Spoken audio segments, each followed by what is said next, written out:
Buonasera e benvenuti al TG2. Lo avete sentito dai titoli. 20 anni fa la tragedia di Sarno e dei comuni vicini nel Salernitano. Morirono 160 persone travolte dalla marea di fango. Il Presidente della Repubblica, Sergio Mattarella, ha ricordato le vittime. L'ambiente è parte della nostra vita ed è fondamento del benessere sociale, economico e civile. Per il Capo dello Stato la prevenzione e la cura del territorio sono tratti di civiltà irrinunciabile. Allora andiamo a Sarno, dove in diretta c'è la nostra inviata che è Chiara Lico. Chiara, sono passati 20 anni ma le ferite sono ancora aperte.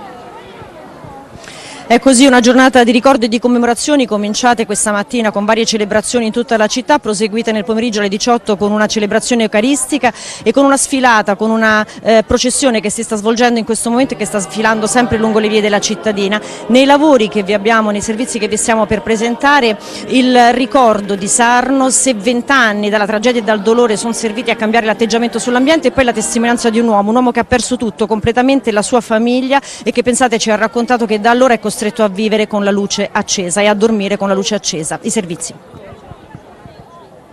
Il territorio che comprende Sarno, quindi Cisiano e i comuni limitrofi, è invaso da colate rapide di detriti e fango. Alle 16 la prima frana, a mezzanotte il distacco devastante. L'ospedale simbolo di questa tragedia, da luogo di ricovero, si trasformerà in cimitero.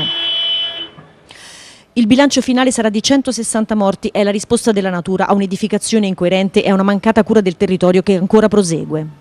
Evitare un'altra Sarno è possibile? In linea di massima sì, bisogna assolutamente avere cura dei versanti, cura della montagna.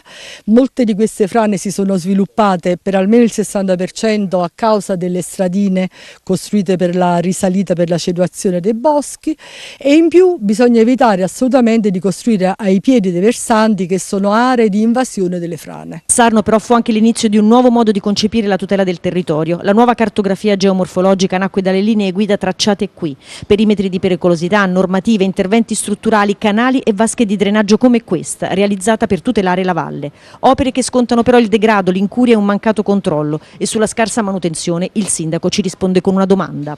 A chi appartiene la competenza per la manutenzione ordinaria delle 10 vasche di laminazione e dei 20 km di canali? Dopo 15 anni ancora non si sa di chi è la competenza? No. A chi vorrebbe chiedere aiuto?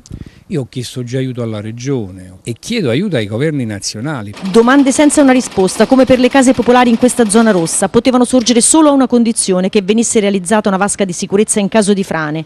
A oggi gli alloggi ci sono e la vasca Santa Lucia no. Siamo sempre a Sarno.